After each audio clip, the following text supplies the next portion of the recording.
Okay, so I think I'm recording again now. I'm now going to do the third session, and this will also be maybe 40 or over 40 minutes or so. Let me share my screen.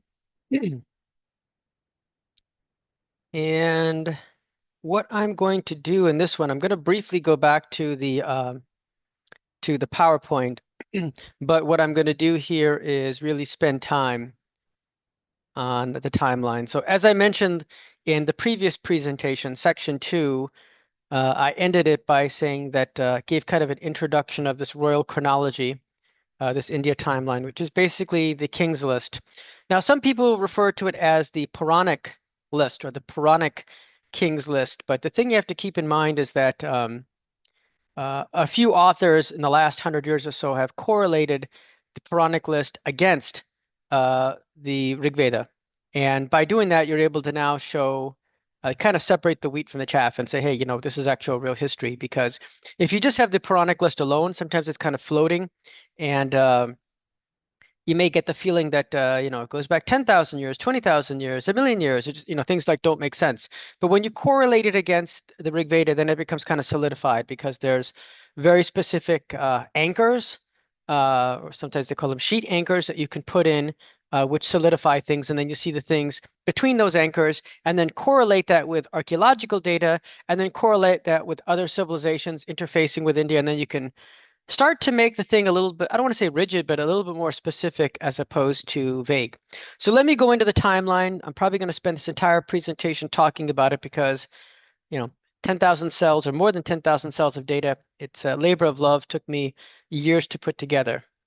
So I am sharing out the spreadsheet here. So if you look here at generation 324, I'm generation 324. Actually, I don't have a middle name. I just threw that in for fun. Um, that's the origin of our family name. It used to be Agrawal. Obviously, that comes from Ugrasena.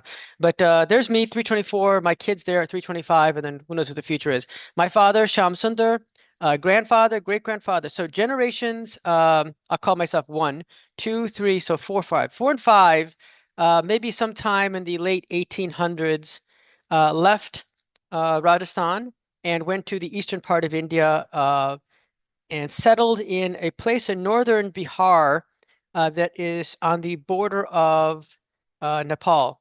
And that place started out as a little village called Supal, but I think now it's a small city. Anyhow, Bhakta Ramal and Gulab Chand, they are the ones. But our family goes back a little bit before then, and to our ancestor, let's say this is around 1800, so about 200 years ago, a little over 200 years ago, Mohan Lal. That's where the family name comes from. So I think apparently what happened is the people left, and I think they were, really poor. They left Rajasthan because of economic hardship, went to the east, but they're hardworking, smart people, so they started, building up some wealth.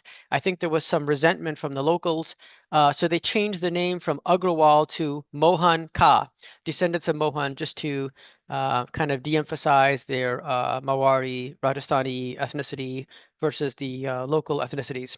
In any event, if you look at the timeline here, you can see the different generations and things that happen. So um, you could just look at these yourself, and on some of them, let's see if I can view. Sometimes these notes are really hard to see. Oh, so here's a case with a note it went way farther up. So these notes are a problem. If anybody out there is a software geek that can help me figure out this, but when I originally set it up in Excel spreadsheet, the notes were right there next to the cell, and I don't know, every time I move things around or save it, the notes go all over the place. But they're still in the document. They just need to be aligned with the cells nicely. Perhaps there's some way to do that in Microsoft Excel. I don't know. Here we can look at the generations going back, and of course they're numbered. So like I said, I'm 324. We go back here. We can see Swami Vivekananda. We can see, let's go back before my family here. Now we can see, just one generation before the ancestor of my family, we have the U.S. declares independence from Britain, 1775. So, I mean, we think of these things as so long ago, but when I'm showing you this, 6 to 10,000 years of history, it's like, it happened yesterday, right? You can see the history of the Golden Temple, Guru Granth Sahib. Here you can see all the gurus going back. Here you can see the Mughal Empire, Babur, Humayun, Akbar. And once again, Mughal means Mongolian. They're originally Orientals, and they intermixed with Indians, and that's why the Muslims of India today do not look Oriental. They're a mixture of, a lot. And of course, there's also a lot of Persian and Turkic, which are more kind of, you know, Caucasoid, lighter complexions mixed in there. So then we get, if you look here, I have these color coded. So here's the Vijayanagar dynasty, and you can see all the kings, and then the end of the uh, Vijayanagar dynasty. And if you go back here, we can see other rivers have dried up, not just the Saraswati and Darshadvati, but you can see here the desertification of Sutlej River. So there's, you know, India is one big tectonic plate um, that, slamming into Asia and the Himalayas, um, constantly, Himalayas, place of snow, constantly rising. So, um, that creates every, 100 years or so, you're going to get tremendous earthquakes and shifting of land, which could dry up rivers or move the rivers or take the water out of one river and dump it into another river. And these are things that happen multiple times in Indian history. Here you can see Muhammad of Ghor. Here you can see that Nalanda University destroyed. One of the tragedies of Indian history is, if you've heard anyone talk about history, there's always the trade-off of guns versus butter. And if you spend more on guns, you'll have a great military, but you may not have as much butter, which is civilization. And in India's case, they spend way too much on butter and not enough on guns. And then somebody came in with bigger, better, faster guns, better technology, and wiped them out and took away their butter. So, the universities are an example of that. India had tremendous universities, the first ones in the world, very organized. They were the center of world learning, and everything collapsed. Everything collapsed. And I think that, because of that collapse, people within India lost touch of their roots and lost touch of Indic civilization and dharma. And what you see today is kind of a pale shadow of what it used to be. It's kind of, some of the mythology, but without the history, some of the rituals, but without understanding what the heck are we doing? Why are we doing it? What's the logic? Does the logic still hold? Should we change some things? Should we invent some new things? These type of things are not thought of much because it's kind of a collapsed civilization. I think there's a wonderful opportunity now in the modern age when, people who are Hindu and Indian are, distributed all over the world, living in different cultures and have the opportunity to take a fresh perspective on things. Not necessarily a better perspective, but a fresh perspective, and that's always a good thing. So here we can see some more dynasties, Kadamba dynasty. You can see by the color coding here, the length of the different dynasties, right? Chaluk dynasty, that's a branch of the Chaluk dynasty. Here's Loharas of Kashmir. You can see all the color coding here. Let's scroll up some more with Palas of Kashmir, Adi Shankaracharya, and then we get here Pratihara kings. Arabs invade Sindh. It's around 713, 712. Pratihara kings, Pala kings of Bengal, all this kind of stuff. Now, if we look at the Arab invasion of Sindh, um, if India was a unified empire like it was at the time of Emperor Ashoka and partially in the Gupta Empire, but not as much. But if we took the Emperor Ashoka time frame and just continued that empire, let's say that every generation they kept bringing in a new emperor, and every emperor said, "I'm going to expand the territory of Bharat by 10%, and I'm going to expand our wealth and our military power by 10%." And you do that generation after generation, India would have been untouchable.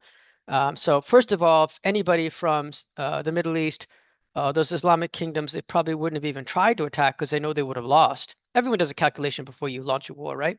But even if they did try to attack, uh, they would have gotten their ass handed to them. And furthermore, if India had a proper, unified empire, I think they would have had a little bit more global perspective, right? Instead of thinking about, everything within Bharat, they would have looked around at the world and said, what's our position versus these countries to our west, versus those countries to the north, versus these countries to the east? Do we have trade relations with everybody? Do we have military interactions with these? Do we have spies in all those countries? Do we get good intelligence on a regular basis, annual basis of what exactly they're doing? Are they developing some new technologies? Are they developing some new cultural ideas to help manage their people, manage their economy? Things like that. Normal, intel. I think they would have done, more of that. They kind of lost that and maybe lost the interest in that. I've had discussions with people for decades and asked these kind of questions, and people give me a dumb stare. So I don't think they even think about it. But I think, people back then would have thought about it if they had more of a unified empire. Even something simple as maps, right? Look at maps and look at the increasing sophistication of maps. I mean, my hobby is boating, so a big fan of nautical charts. Anybody who flies a plane understands charting and how detailed it is. And today, combine that with, GPS and satellites and everything, how detailed it is. But, even in the old period, ancient period, people were building maps. Why don't we see maps from the Indic perspective of the rest of the planet?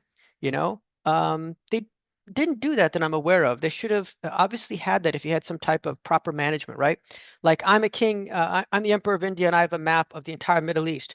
And if we take a boat and we leave Gujarat, how many days does it take to get here? What's the population over there? What's the military strength of this kingdom and that empire over there? And put all that in a map, and then update the map on a regular basis, and then use that map. Um, I don't see that. I don't see that. That's a severe lacking, especially among people who are very scientific and mathematical. To not have proper maps is absolutely bizarre. Bizarre. And of course, if you want to do any kind of commerce from using, shipping around the world, you need to know details of land, of coastline, of uh, different features within oceans, of depth, uh, ocean currents, weather. You need to know all of these things in detail.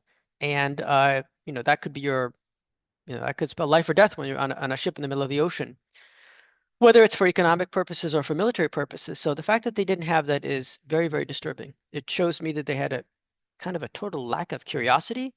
Like once again, everything caves in and you just think about yourself and you don't think about the whole outside world. That's very, very bizarre. People need to think about that and ask the question, why didn't that happen? All right, anyhow, let's go back further time. Elora carvings, this is kind of cool. I was in India on a business trip back in '93, and I was able to see. I don't think I saw Ajanta. I think I saw Ellora Caves. Absolutely beautiful, beautiful. This is the cell talking about continuity. Emperor Harsha you have here. Oh, this is an interesting point. I threw this in, and I don't know if this is totally accurate, but I put in that around 625 CE, the population of India was 60 million or more. So one of the things about India that's interesting is it's really unique, or you could say blessed geographically to have mountains to the north and oceans to the south, and then be a little bit closer to the equator and get this monsoon. It's very, very hot and very wet, which is an ideal place for growing a ton of food and supporting a ton of population. And it did have that. Even in the very ancient time of the Sindhu civilization, they had maybe 5 million people or perhaps more, and then it just kept growing and growing and growing. People didn't die off like they did in other regions because of bad weather, or maybe, maybe constant attacks or something like that. So the population was able to soar. And with a larger population, you get a larger economy, a more sophisticated civilization. They really should have used some of that for military strength. It's very, very sad that they were very, very butter oriented and not enough gun oriented. Um, and that's a gigantic mistake. I'll tell one side story about the guns versus butter. So I'm in Florida now, but I used to live in Massachusetts, and it doesn't exist anymore, but there was a armory museum in Worcester, Mass. Armory means place we keep arms, and they had I think, one of the largest collections of medieval European armament in the world there at that museum. And of course, being a history buff, I spent time there, and I just love seeing the armaments, right? Those metal and chainmail things that people used to wear back in the day when they fought. Um, they had an exhibition there about Indian armaments once, and I went there and saw it, and it was a little bit of a downer. And even the person there, I forget the woman's name, but she was like a specialist on armor around the world, and she was showing me the Indian armaments and describing them. And India was dramatically technologically behind in armaments and weaponry, going back 1,000 years. In other words, you'd find armaments and chainmail and different things in Europe that were used in the 1300s that didn't become popular in India until the 1500s. They were like that far behind. That to me is super shocking because if you're behind even 1 year, you could get wiped out in a war, let alone 200 years. Um, that shows me something's really lacking in people in India. And I don't talk about the average Joe on the street. I'm talking about the leaders who are not thinking about the technological sharpness of their military and the weapons and how it ranks with everyone else in the world. Very, very disturbing that that was the case. But she was almost laughing about it. She was giggling because the weaponry was kind of crude. In other words, I think people in India had very good weapons in the very ancient period, let's say from 4000 BC up until maybe 1000 BC, and then they kind of sat on the laurels and got lazy and didn't develop fast enough after that. The rate of innovation was extremely slow, like half the speed of others. And a lot of the reasons why they lost to Islamic invasions from the Middle East were technological. People were using more advanced weapons. And sometimes it's not only the weapons, it's also strategy.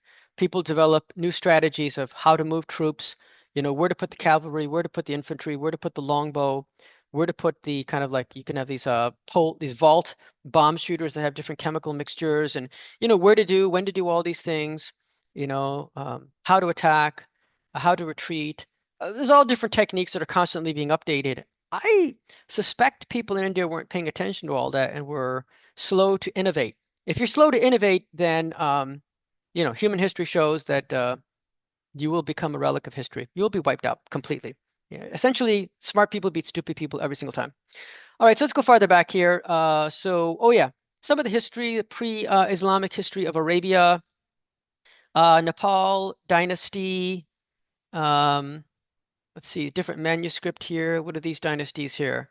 So here we have Gupta dynasty, and here you can see this Chandragupta the first. Now, once again, in Indian history, there are many people who had the same name, so you have to kind of label it clearly, right? The first, the second, or sometimes they have a nickname, right? Chandragupta, who was Vikram Aditya, so you have to be careful that sometimes you'll have like the same names and it might be a bit confusing, but you have to look at the context. Naga kings, fall of Buddhism. So interestingly, Buddhism and Jainism were spreading throughout India, and then they started to slowly lose favor. And of course, their final death knell was, the Islamic attacks that came from Central Asia just wiped out the Buddhists who were in what is today Afghanistan. But even before then, they were starting to lose some of their luster. I'm not an expert on this culturally, but some people say that their analysis of life was a little bit off, and the general public didn't take to it that well. In other words, life is suffering, so therefore let's pull away from things. And yeah, life may be suffering, but that means you have to go in and fight. You have to fight every day. Every day is a struggle. I'm living here in 2025 and every day is a struggle, and it is for all of us. Anybody who's done anything in their life knows that life's a struggle. Uh, don't run away from it.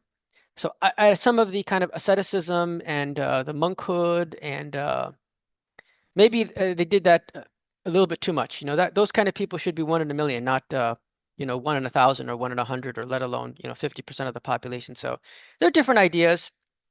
Somebody who's more of an expert in this can maybe we can have a discussion what happened historically. But clearly, Jainism and Buddhism, or what should be called Jaina Dharma and Bauddha Dharma, were slipping and losing their luster long before uh, the Islamic invasions, completely cut them off.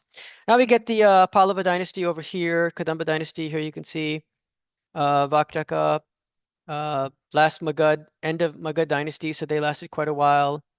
I talk about the Saraswati. There's, when people go from a place to another place, they often rename something in the new place based on their old place. So in America, you'll find like New Rome, New Berlin, blah, blah, blah, because the European people came and, threw the names around and named local places based upon that. Same thing with Indians. So as they spread from India, they took the Saraswati word and they, renamed something in Afghanistan that, and, you can see the kind of the flow of people and as they took things with them.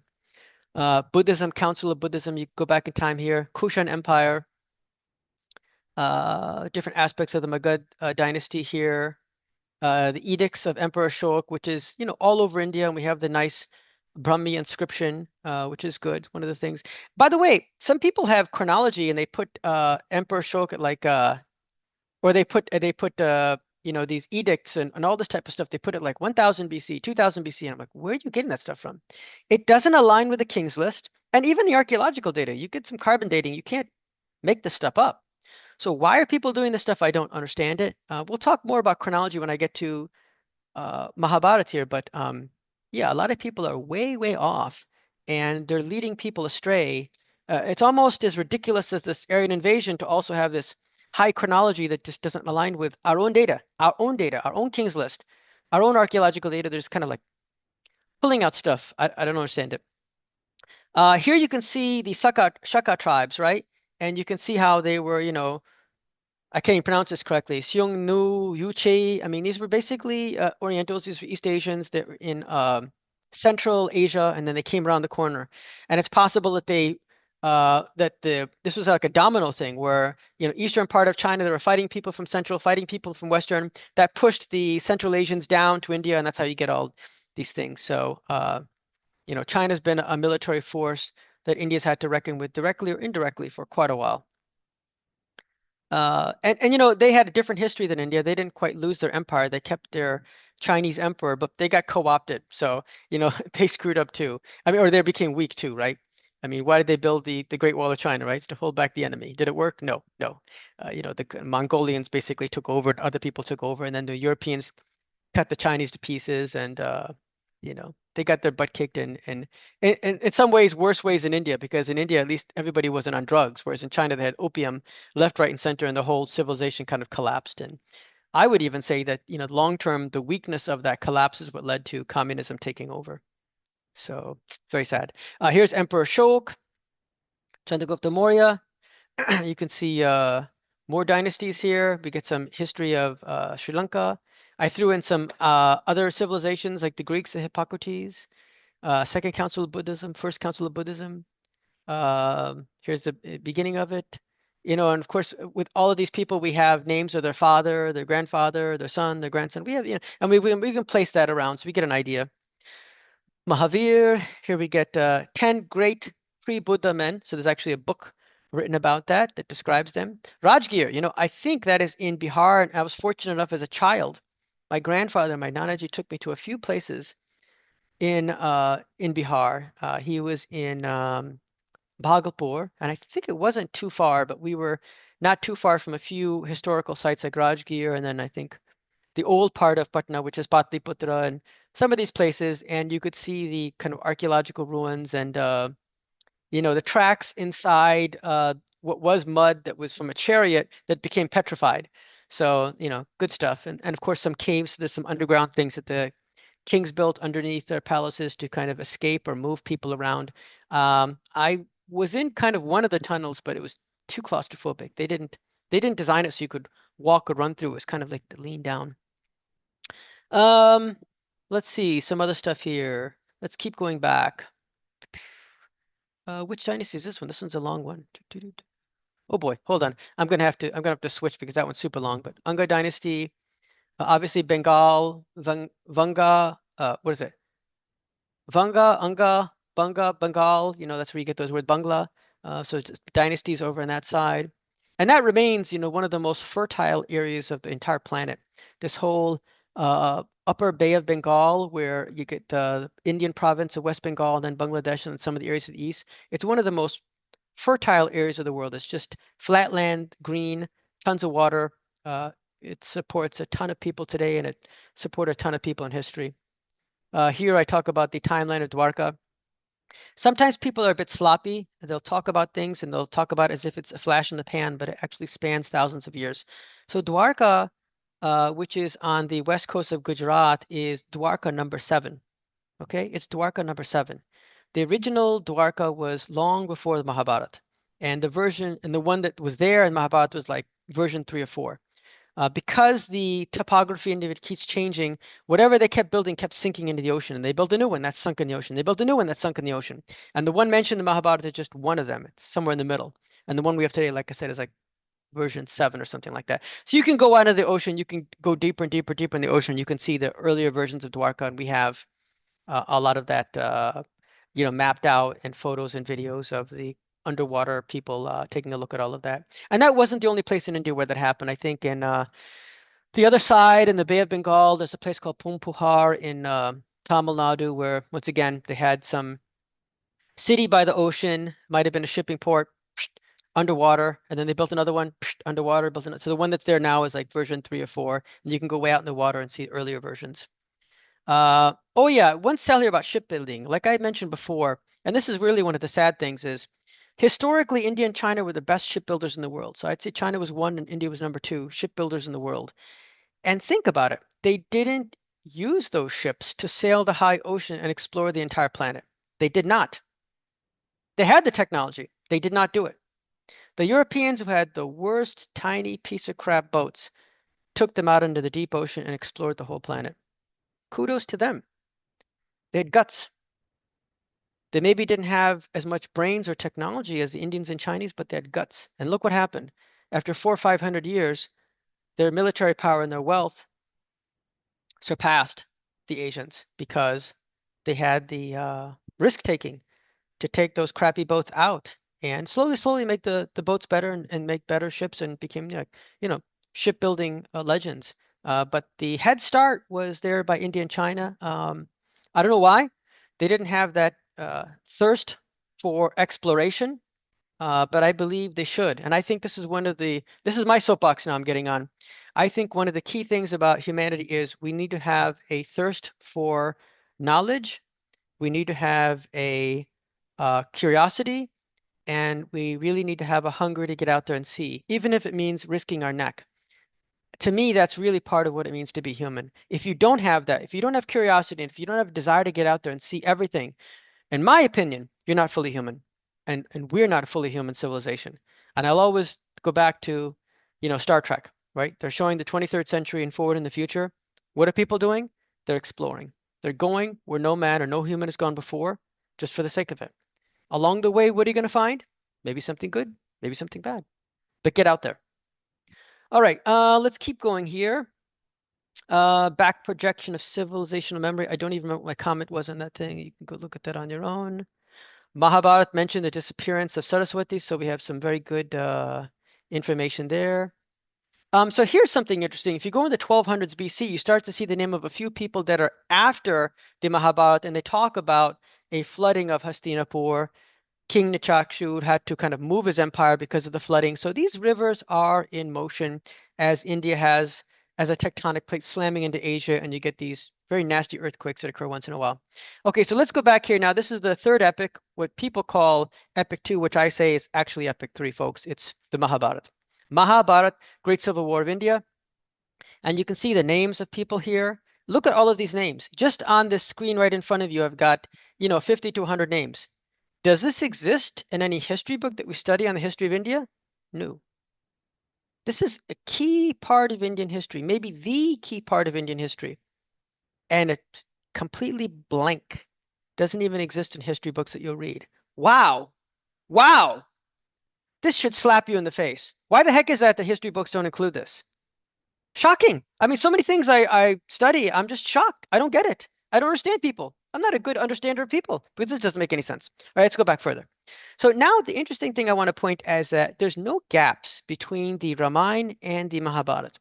We have a list of kings, okay, and kingdoms that exist between the period of the Ramayana and the Mahabharata. And as a matter of fact, there are people who fought in the Mahabharata war who claim to be from the Ikshvaku dynasty and descended from Ram. And of course, in the Mahabharata, we have a chapter called the Ramopakyan, which describes the Ramayana, kind of conveying some history to the current day people. Hey, here's our history. So, since they have such a nice history and continuity, once again, my buzzword, continuity, between Mahabharata and Ramayana, why does nobody talk about that? Why do we talk about Ramayana as if it's floating out there and unrelated to the Mahabharata when they're both actually very tied in with each other? Why don't we talk about that? And why does that exist in a history book? Doesn't make any sense. I mean, I'm going to do it, but somebody should have done it before me. All right, now let's go back before Ramayana. Let's keep going. By the way, the Sapta Sindhu civilization, or what they call Harappan civilization, Indus Valley, did a bunch of trade with the Mesopotamians. And there's the potential that somebody from India, um, a queen from India, may have actually intermarried into the Egyptian pharaoh dynasty. Not sure about that. I need somebody who's an Egyptian expert to validate that, but there are some stories floating around about that. And also that some of the ideas from India influenced the pharaohs. They had a period of religious reform where they got rid of pretty much every single deity and just worshipped one central god, the sun. In India, Surya over there, I don't know what it was called, it was like the solar solar dynasty, or they changed everything to be the sun. And then when the pharaoh afterwards came into power, he said, no, no, no, we're going to go back to the old way. So the theory is that that influence may have been from India, the kind of the worship of the sun, and they got rid of everything and just said sun, and then it all went away. And you can see that in the archaeological records. Somebody once again was an Egyptian expert. I need to talk to them to get some confirmation on that theory. Here you can see Ajamid dynasty, Tutsu dynasty. We have an archaeological record of what we call Indo-Aryans, so basically people from northern India who were out in Central Asia and beyond, more towards Eastern Europe. So we know that people left and they took with them their culture and Sanskrit. We know that. Let's see. I'll talk more about OIT and other things later. And oh, this one's fun, Trolistan. So I think I mentioned that I've met some interesting people in my life, and one time I met a guy. I think I remember his name. It was Dr. Rafiq Mughal. Dr. Rafiq Mughal. He's an archaeologist from Pakistan, and I got to meet him one time. We were in Massachusetts, and he's an expert on the artifacts as they exist in Cholistan, which is what they name the like in India they call it the Thar Desert. When you go over the border, they call it Cholistan. Same desert. They just have a different name for it. And of course, all the artifacts and all the archaeological ruins are, the same too on both sides, right? And so I asked him, I said, hey, people always talk about this Aryan invasion, migration, but that would have shown up in the historical record. That would have shown up in the archaeology. Do you see any discontinuity in the archaeology from 3, 4, 5,000 BC up until 1000 BC or 500 BC? Was any discontinuity anywhere? Anything that would show, oh, new people entered and they brought something new with them? And he just smiled and he says, absolutely not. It's a complete continuity. So there's a guy, professor in Pakistan. He's very well written. You can look up his books and everything like that. And yeah, anybody who knows the science, knows the archaeological, knows it's basically one group of people, and they had the civilization, and it sprung up from from the ground, from these rivers. It's just it's common sense. There's no kind of magic person that comes from the outside and invents everything overnight. None of that happened. We talk about the pottery. Oh yeah, Rig Veda, Avestan chronology. So this is an interesting one, and I should highlight this within the next 10 minutes or so. Is the Persian people are essentially the cousins of Indians. Okay, so Persia was like a cousin civilization. It was right next door, and essentially a lot of their history, maybe even most of it, comes from India. In other words, there was a big fight in the ancient period among priests, and the priests who lost were kicked out and they fled west into what is today kind of the western part of Afghanistan, which was the ancient Persian civilization.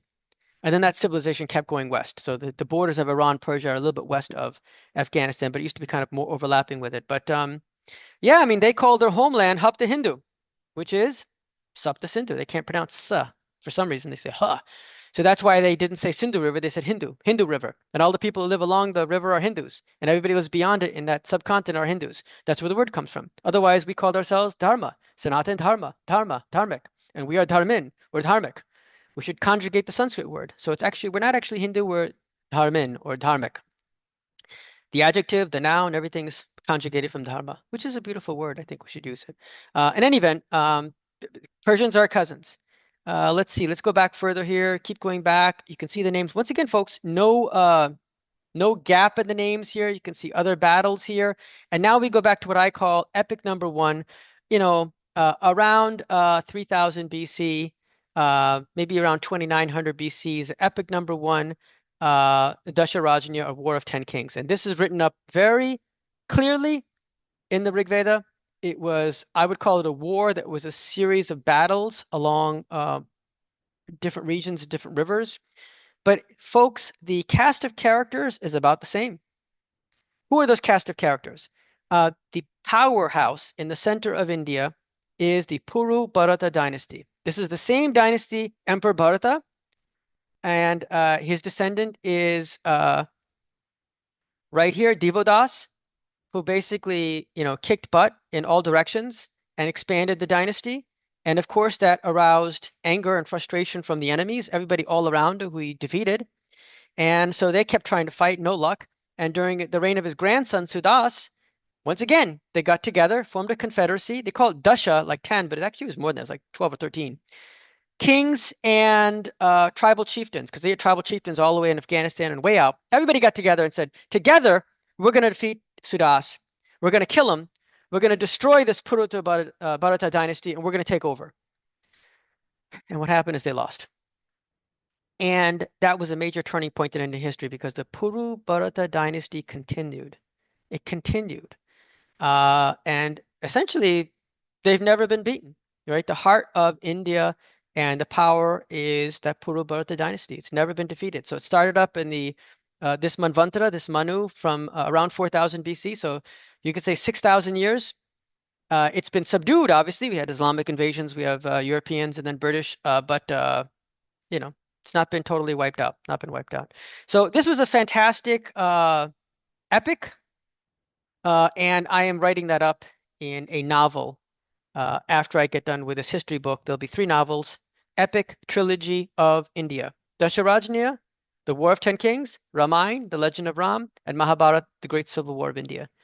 Historical epics in, I'll put them together in historical order.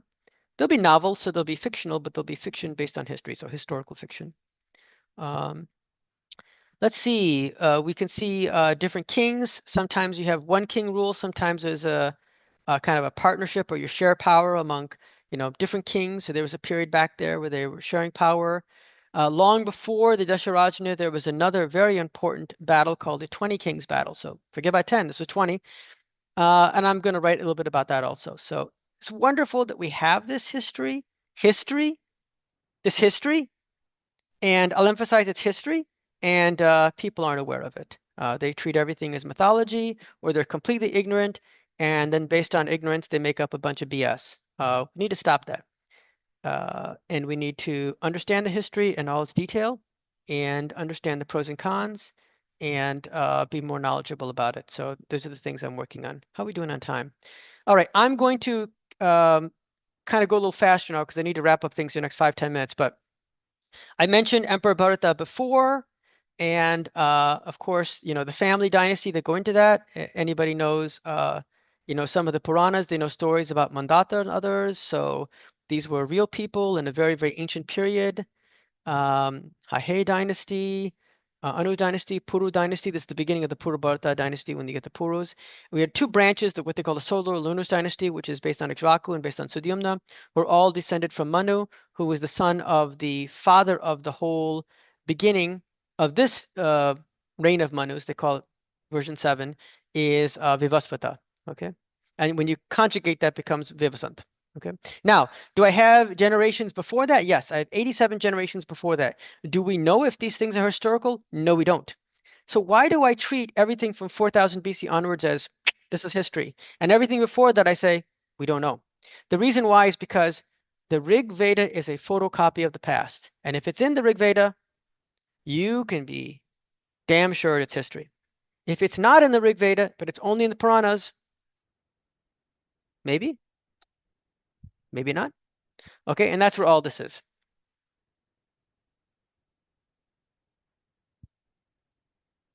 So if we take those back, we go to like 6,000-7,000 BC. And once again, obviously there were people in India from, like I said before, 385,000 BC. But, you know, they weren't people in the way we think of people today. They were humanoid, and then after that, humans. And how organized were things when people were hunter-gatherers and they didn't have any villages? Did everybody address each other by first name? Did they have the concept of a family name or a last name? Were they kind of organized? Probably not. I think these things all occurred in the last 10, 15,000 years. So in this spreadsheet, I've also included another tab down here about history of religions. A lot of people aren't aware of it, but the history of the world is kind of very unified.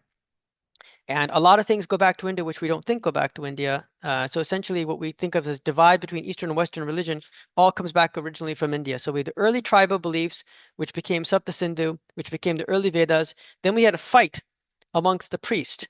The Indian priests worshiped devas, and they had a soma ceremony.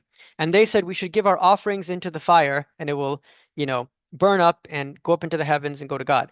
The other priests said, no, no, no, no, no, no. The fire is pure. Don't put anything in the fire. And if you're throwing something in the fire, you're desecrating the fire. So those people, those priests, but once again, everybody's all living together in India. Those priests said, we disagree and you need to do our way. And the main group of priests said, hell no. So they had a fight. This is literally like a war. And the guys who said, don't touch the fire, don't mess with it, they lost, and they basically were kicked out. And they went to the west, they went to Persia, and they created kind of a new religious belief where they turned everything from the Vedas upside down. Okay. Their main scripture is called Avesta. So think about it. You got Veda, and if I make it opposite, I'd call it Aveda, becomes Avesta. And in their scripture, they said instead of devas being the top, devas are the bottom, they're devils. So devas are not divine, they're devils. And asuras, which are like monsters or evil people or jerks, those are now the highest god, and that becomes Ahura Mazda. And instead of having a Soma ceremony, they had a Homa ceremony because they can't pronounce S. That's why Saptasinda becomes Hapta Hindu. There you go. So there's the split. And that evolved after a long period of time, over 1,000 years, into Zoroastrianism, and then you get kind of the formalization of Zoroastrianism under Zarathustra. And at one point, the Jews were held in captivity by the Persians, but because of the superior, somewhat Vedic culture, they were tolerant of the Jews. Everybody before them basically slaughtered them all. They were tolerant of them, and the Jews remember that. On the Indian side, you had rise of Jainism and Buddhism. And then in East Asia, you had Taoism, Confucianism. On this side, you get the exile. Then you get Buddhist missionaries in Middle East. And there were, I guess, two groups, Essenes and Therapeutes. That's where you get the word therapeutic. Like Theravada becomes therapeutic. And of course, the concept is that Yeshua or Jesus was an Essene. He was part of the Essene group, another one of the offshoots of Indian culture from Buddhism. And then you get, of course, the Roman Empire, and then you get the unification of the tribes in Arabia, which is the Islam, and then you get the Indian reaction against Islam, which is Shishya Dharma or Sikhism, and then you get the Persian desire to kind of merge ideas from around the world, and that becomes Baha'ism. So anyhow, history of world religions is a history of people working together and fighting with each other. But the divide that we have between East and West is not necessarily correct. There's really more of an intermixing. Comparison of religions. I have a spreadsheet here where I talk about the different religions. Are they a religion or a dharma? What's their population? What's the growth trend? When was it founded? What's their theistic practice? What's the central holy book? Are there exclusive holy cities or shared holy cities? Is there any central administration? Who's the founder? What are the prophets' incarnations? Is they rigid or flexible? Do they practice proselytization? Do they have special clothing, dietary requirements? Do they advocate genital mutilation? What's their orientation, like relativist or triumphalist? Relationship of man to God, belief in reincarnation. Essentially, taking certain measurements and then lining up different religions against those measurements to see the commonalities and the differences. And then the last tab within this spreadsheet is Indian festivals. So all of this is within one Excel spreadsheet, which you can download from my website, indiahistoryonline.com. This is something, I'm going to stop sharing now.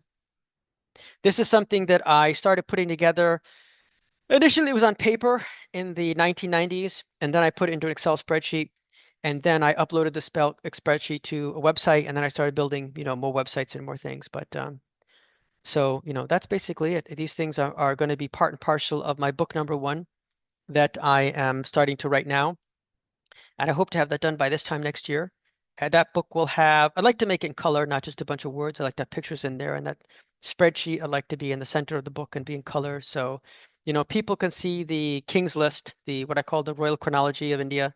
And that's real solid, central part of the history of India, which should become common knowledge, I hope, over the coming generations so that they understand that just as the Egyptians had a whole list of pharaohs, and we can look at the history of Egypt through the lens of the pharaohs, we can look at the history of India somewhat through the lens of these list of kings and understand that there's a full continuity there and there isn't gaps or breaks or unknown mystery and we don't know what the hell happened. No, we do know what happened and it's all documented. We just have to stop being dingbats and actually look at the data that we have in front of us and try to organize that data as best as we can.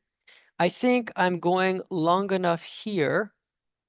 I am going to pause and then do the next session after this. So I'm going to stop recording here.